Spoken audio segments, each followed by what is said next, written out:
Good morning, ladies and gentlemen, from Cavallo State Park, New Mexico, near Truth or Consequences, New Mexico, on a Tuesday morning. It's about 7:30, 7:45 a.m. I'm fixing to pull out and go to Elephant Butte State Park. But yeah, this place is empty. This is the Stallion Loop at Cavallo Lake, and ain't nobody here but me, and I'm fixing to leave.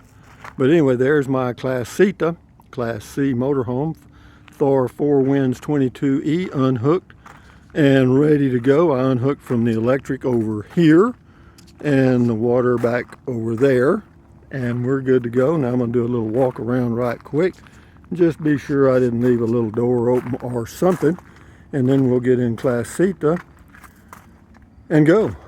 Yeah, unhook the WeBoost. Yeah, we're good. Good. And there is Sparky all hooked up, ready to go. Yeah, got the lights on. That reminds me, I need to check the lights right quick. So I always use the emergency flashers as a good guide to let me know that everything's working, and then in a minute I'll check blinkers and all that stuff. But anyway, yeah, so we're good to go so far here. The hookup went pretty easy. Got lights on the RV, and there's the WeBoost down, and all the tires have air in them, and the lights are flashing on old Sparky. That one is, and this one is. So we're good on the lights, more or less. I got to do one more thing, but anyway, so yeah, the doors are all closed and latched, and I got air in every single tire. So let's go get in the Class C, pull forward, and we'll drive a little bit, and then I'll do another check later on. But this is good to start. Good morning. This is my neighborhood as far as you can see in every direction. And it's really nice. It's probably 68 degrees, nice and cool. No wind, unfortunately. Some wind would have been handy, because what happens when you don't have any wind out here, the little gnats who have little bitty wings can fly right up your nose and in your ears. So let me put this in the holder. In the holder it is. So with that in mind, ladies and gentlemen, let me crank this pup. Oh, I got to start the generator because I'm going to run it while I am driving. Let me get it going here if I can. See if I can get it started here. There's a little trick to it. You got to put it on stop and prime it for a few seconds. And then hopefully it'll start. I need to run it for about an hour a month to keep it from gumming up, and or at least that's what it says in the owner's manual. And then after 25 hours you're supposed to change the oil. Let's see if we got it.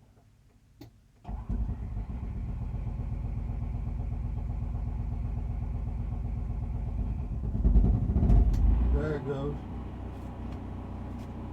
Took it a minute because it hadn't been run in a while, but we'll let that run all the way over to my next stop, which will take about 45 minutes, and that will be the month run for the generator, because that supposedly keeps it from, quote, gumming up, and we don't want a gummy bear for a,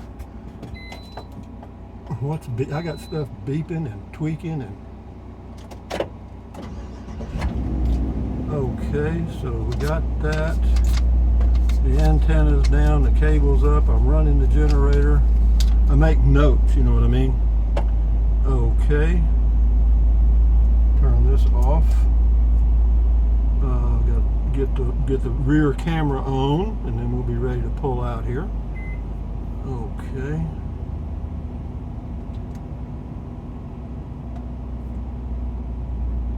Alright, we got that on. Okay. Now we got the rear camera on. We're ready to go. I'm looking right at Sparky. Hello, Sparky, back there. Let's go. Except for one thing. Take the brake off. Now let's go. So we're going, guys, and Sparky's coming along with us nicely, so that means everything's hooked up back there. So here we go, guys, to the next campground. So the 1 week at a time works okay. I could actually do less. I mean, I was ready to go after 4 days, you know, but you know, I got to restrain myself, because the biggest expense motorhome RVing is gasoline in New Mexico anyway. In other places it may be different. Here, you know, of course, you know, with the state park pass, you know, it's a really good deal. My monthly expenses doing 1 week at New Mexico state parks with water and electric, and the traveling expense runs about $300 a month for gasoline and the camping fees. That's with water and electric. With water, electric, and sewer, it would be $120 more. Do I need sewer? No. Go to the dump station. I'll go to the dump station on the way in at the other place, because I only have about a third of a tank. And it's not black water, it's gray water anyway. So we're leaving Cavallo Lake State Park, and yeah, let's see what time it is, just out of curiosity. I'm going to arrive at the other place really early. Yeah, it's a little after 8, 8:06, and the temperature shows to be 68 degrees. And yeah, we've got almost 3/4 of a tank of gas. I want to make it my loop. My plan is I've got enough gas to make it from Elephant Butte to Valley of Fires, and then I'm going to go do my laundry in Capitan there, and you know, get a few groceries at the deli and at the Smokies Market in Capitan. And then go from there after 3 or 4 days to Oliver Lee, where I have reservations starting on the 1st of September for a week, because I got to go check my mail in Cloudcroft, because maybe some late arrivals. I know I have a package at the RV Village office, because Jared called me, and so I got to do that. But yeah, we got enough gas to get all the way around to Alamogordo. See, the gasoline here is like $3 a gallon, and in Alamogordo it's $2.62 a gallon. You know, that's 38 cents a gallon savings, and when you're putting in 30 gallons a time, that saves you $10. You know, you do that 12 times a year or 15 times a year, and guess what you've saved? Enough to get plenty of pizza, right? So here we go, guys. That's the lake off to the right there. I'll give you. Some people don't like for me to turn the camera off to the right, but some people do, so I'll just kind of do almost. You know, you can't make all the people happy all the time. Okay, so what you got to do is try to please yourself, and if that makes them happy, fine. And if it doesn't, that's the way life is. But it is a beautiful morning for traveling, in a motorhome particularly. Why? Because there's no wind. It's almost dead calm right now. Does that help your gas mileage? Yeah. Does that make it easy to drive? Sure. Yeah, because a motorhome is like a big blank wall on each side, and when the winds are a crosswind, yeah, you're kind of like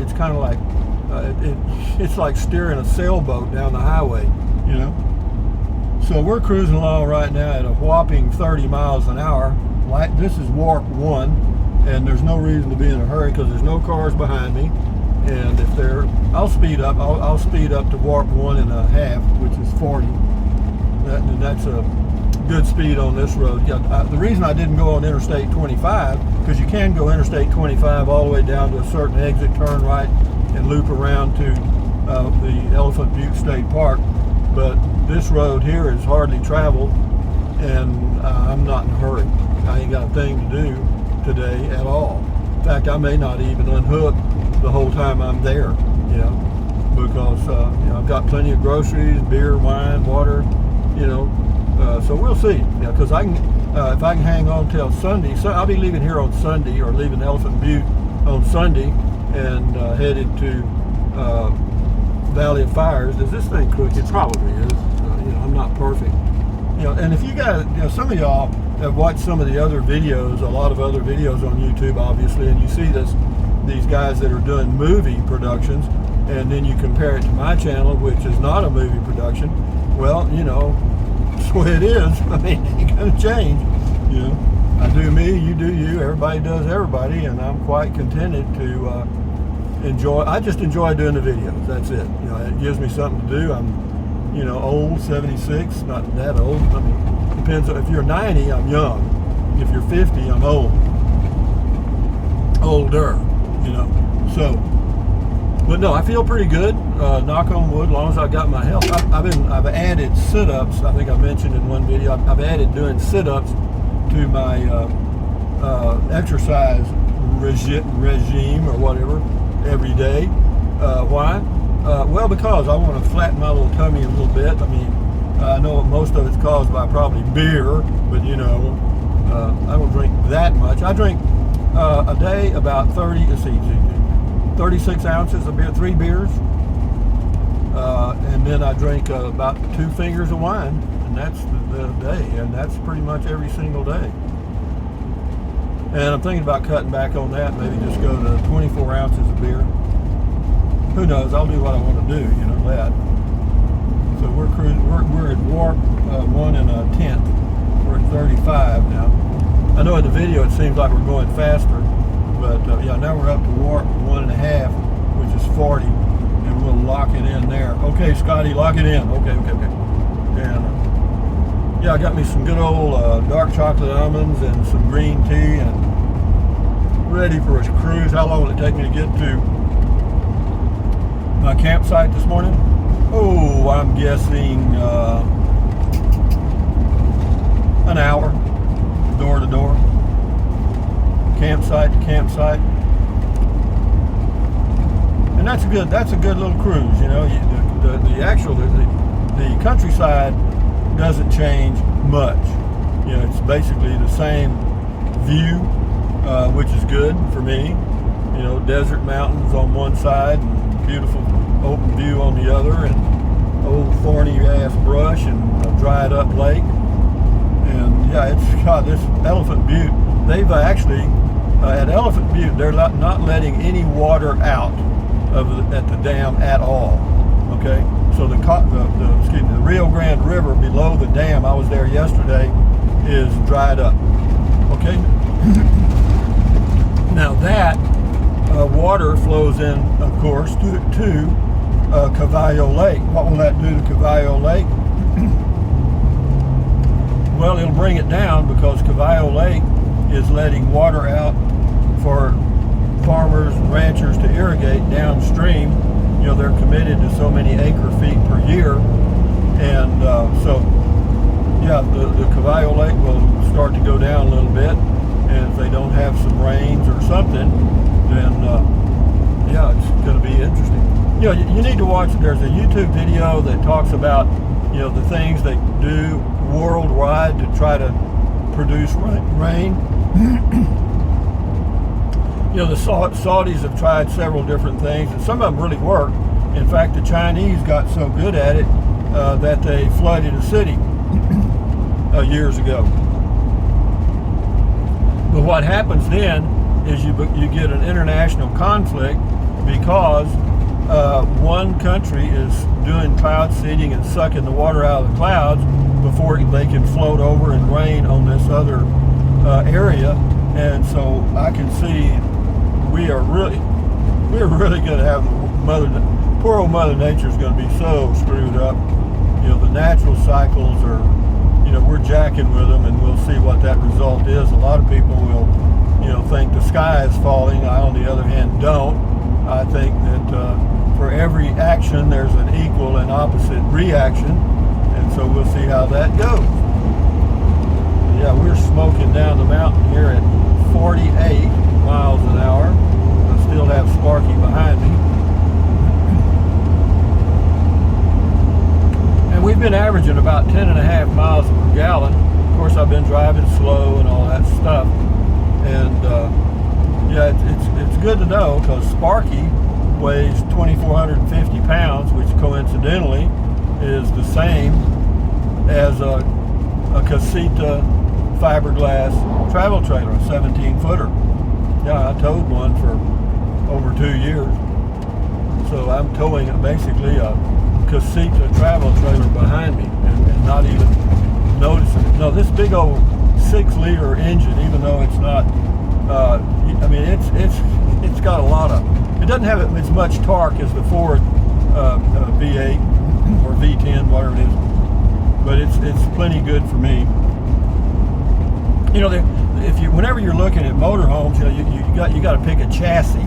You got a Mercedes chassis, a Ford chassis, and a Chevy chassis, and I think they even make a Freightliner chassis now, or do. And so you basically, whenever you get the chassis, you're picking out the cab and the frame. And so if you like the cab of the Ford or the Chevy or whatever, then that's the one you should choose. But you need to go look at them first. I prefer the Chevy 6-liter chassis over the Ford or the Mercedes for one big reason. The Chevy V8 is a 6.0 liter is an extremely reliable V8. I mean, my son, they use them in the business he works with, and they run them like 300,000 miles and don't do anything to them. Same engine, same everything. So that's why one of the big reasons I chose the Chevy 6-liter, and it's also roomier in the cab area. And it also has a neat little fold-down armrest that I need to fold down because I forgot I had it. I've even got an armrest in that little old Sparky back there behind me. That little old cheap Chevy Spark has an armrest that folds down. And is it handy? Oh, hell yeah. I mean, it's just really comfortable, yeah. So, away we go, guys. My youngest son called me yesterday. Paul, how you doing, Paul? I hope you're enjoying your new home. And yeah, he sold his place in Arlington and moved somewhere else. Yeah, he said the price was right. I'm sure it was. Good luck to you, big boy. And anyway, he's done some other things. Thumbs up to you, bud. And yeah, my other son is in New Braunfels, and I got a grandson in Round Rock, and I'll probably see 2 out of the 3 during the Thanksgiving holidays, probably, because I'll go back to Texas in October or the first part of November and stay a couple of months. And then will I come back out to New Mexico? Well, yeah, probably. Yeah, I think so. I still have the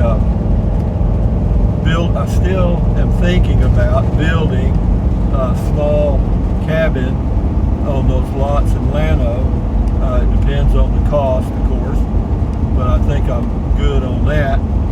And the reason I am inclined to do that, even though I don't really think I'll enjoy living in it that much, is that if I pass this up, I don't know that I'd be able to go back, 3 or 4 or 5 years from now and do it, So we'll see. But the one option is do what I'm doing now, which I'm perfectly comfortable with.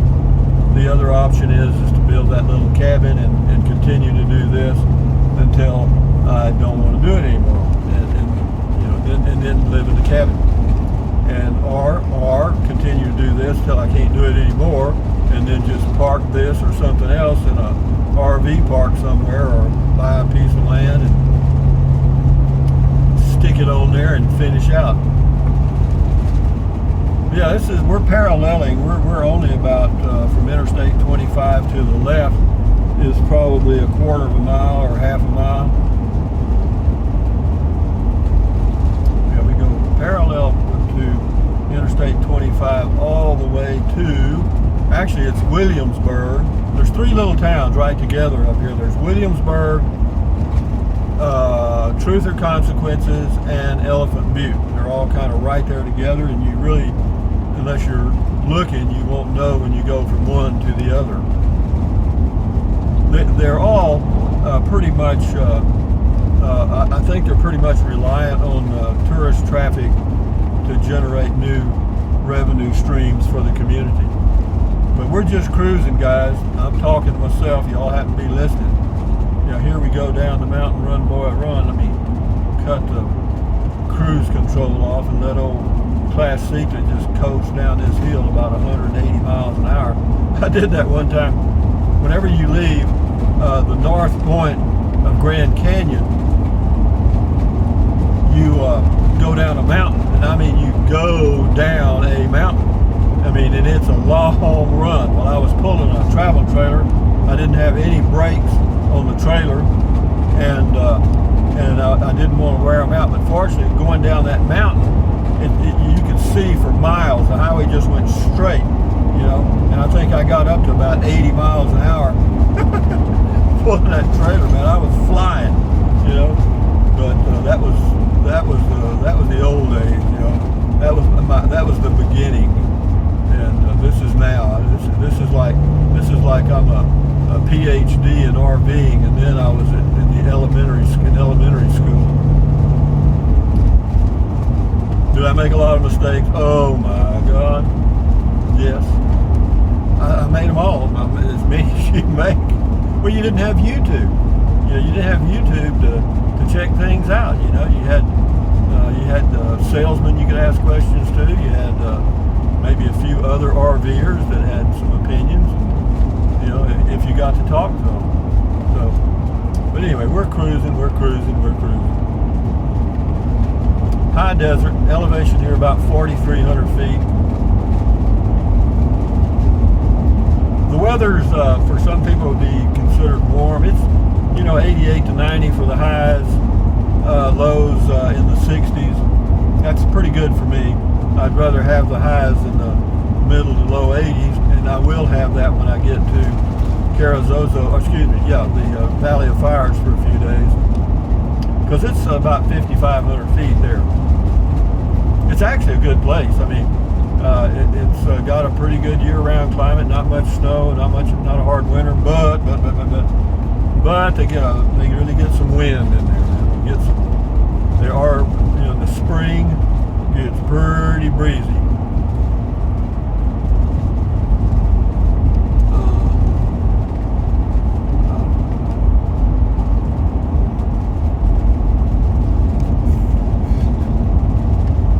Moved over there.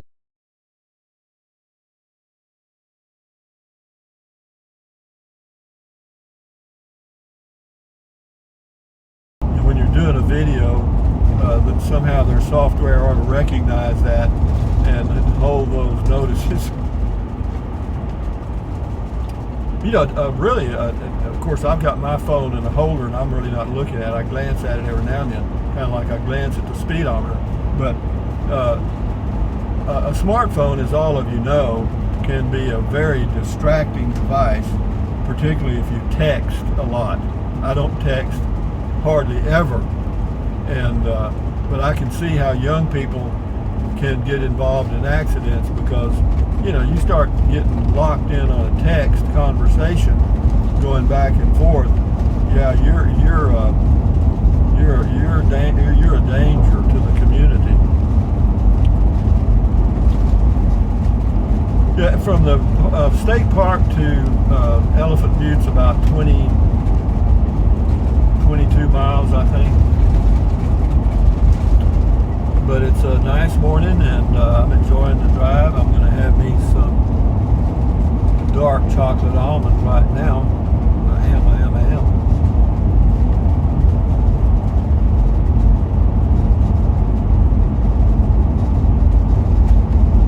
Yes, sir. So I'm enjoying this immensely. So why would I stop? I don't know.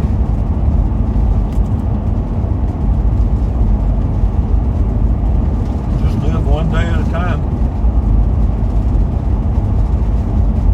I was over at Elephant Butte yesterday, as I mentioned, is the dam, and I was looking at one. They had an old resort there. It hadn't been real active. They still have a resort in the sense that they have a gift shop and they have an RV park and some cabins for rent.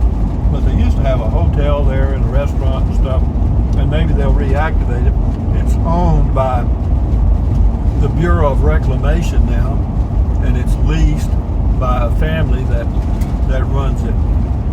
And but anyway, I was walking there and looking at the old hotel building and some other stuff, and this lady came by, and I got to talking to her, and her name is Beatrice, very friendly lady. She's retired from the Department of Health and Human Services, very nice, lives in Truth or Consequences, and yeah, she filled me in kind of on what was going on at the lake. She was the one that told me that they had stopped letting water out of the dam a week ago, and that you know, the lake was obviously extremely low.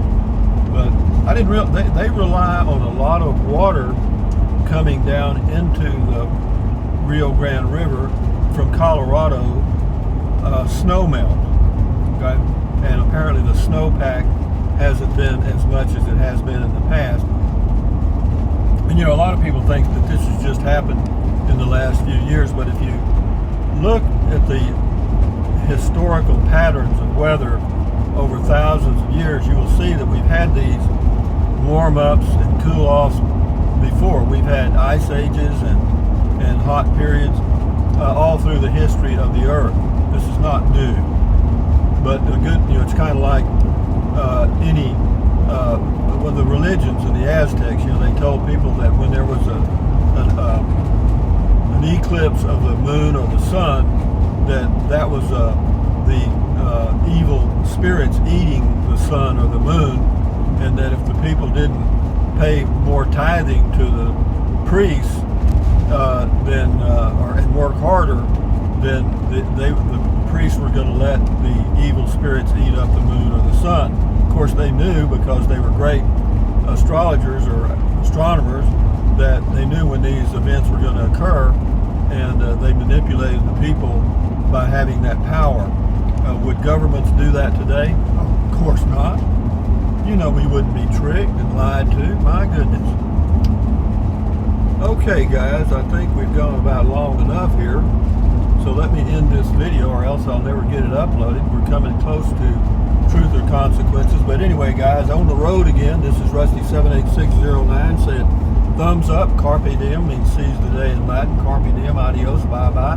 Buy anything you want anytime. But if you think about it, use the link to Amazon products in the description of all of my videos. Why? Because it doesn't cost you a penny. Just click on the link, go to Amazon, buy whatever you want to. Drink plenty of water, stretch, walk, take deep breaths, stand guard at the door of your mind. And enjoy your life the best you can. It's your life. Why not? Adios. Bye-bye.